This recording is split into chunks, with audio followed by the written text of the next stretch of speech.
up to Berkeley and later went to college at UC Berkeley. And that's where you met Shane? Well, he's a little younger than me, so he went later. We weren't in college at the same time. But we met even before we started dating. We were both peace activists, and we were organizing protests and different actions against the wars in Afghanistan and Iraq. Where? In Berkeley? San Francisco, Berkeley, yeah. And so Shane and I always had a lot in common politically.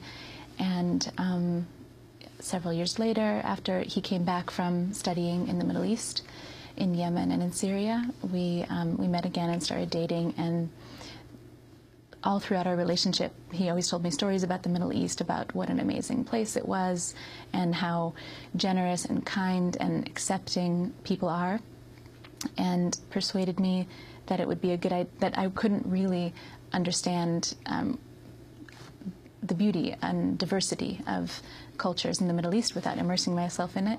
I was very willing to do so. What was Shane doing in Yemen and Syria? What was he studying? Arabic. Yeah, so that he could become a journalist. When he was 18, he was traveling in Europe, and he decided kind of spontaneously to go to Turkey and just fell in love with the region. And ever since, he's been going there.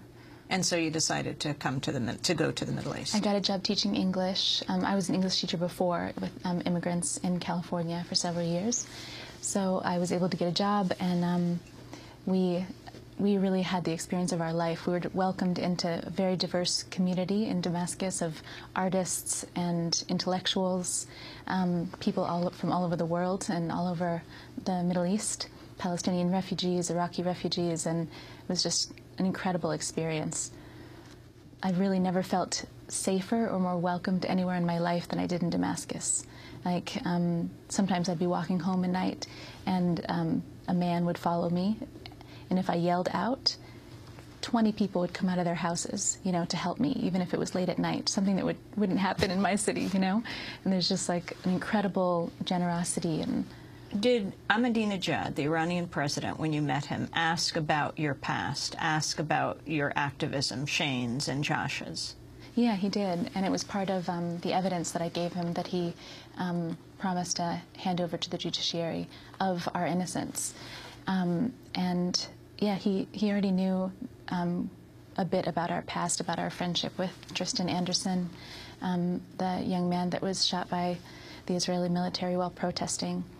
And talk about Tristan for a minute. In fact, when we had your mother Nora on, she also talked about, because she came with you and Shane to visit him, is that right, once in Israel. Yeah. We have done a number of programs on Tristan Anderson, the California activist who was photographing one of the protests in the West Bank and was shot by a tear gas canister. Yeah. You saw Tristan afterwards. You visited him in the hospital? Yeah, we did. Shane and my mother and I, we were all in Damascus. My mother had only arrived a few days before for her first trip to the Middle East.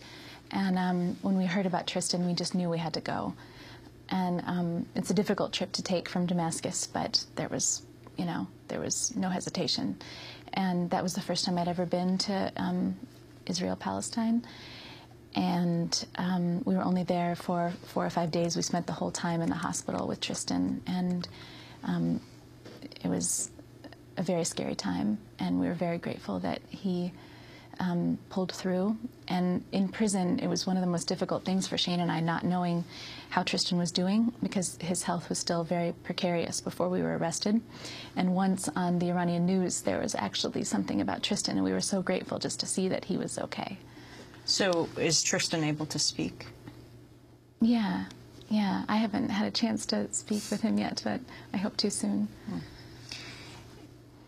The president knew about all of this, the Iranian president. Yeah. Tell me a little about Josh, your friend. Yeah, Josh and Shane were really good friends for a long time. They lived together in Oakland. And when I started dating Shane, we went to Aprovecho. That's the intentional community NGO that Josh was teaching for. Which is where? Southern Oregon. And we went there several times. It's in the middle of the forest. It's a beautiful place. They have chickens and ducks and an amazing garden. Josh is just a phenomenal person.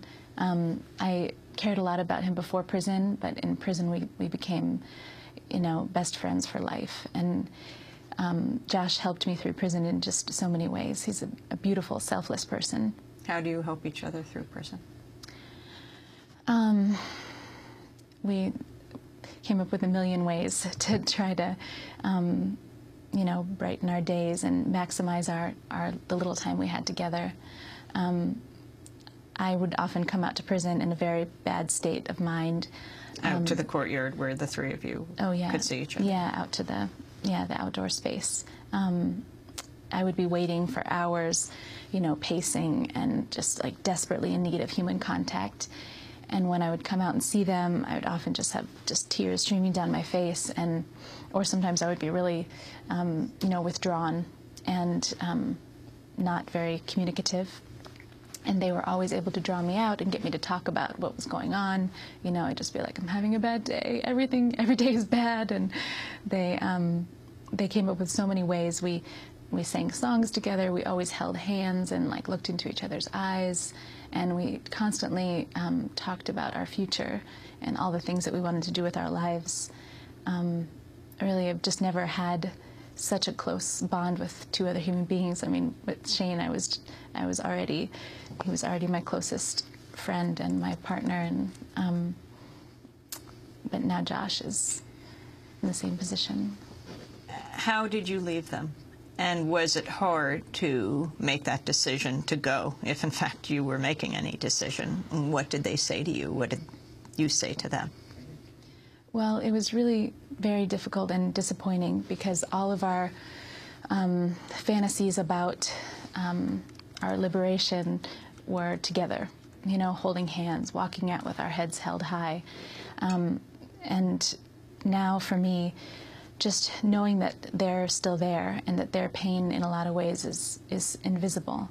You know, everyone sees me looking pretty good and together because I'm 10,000 times better than I was when I was in prison. You know, as soon as I walked through those doors, I just felt better than I had since before this happened. There's kind of this instantaneous rebirth, you know, that happens.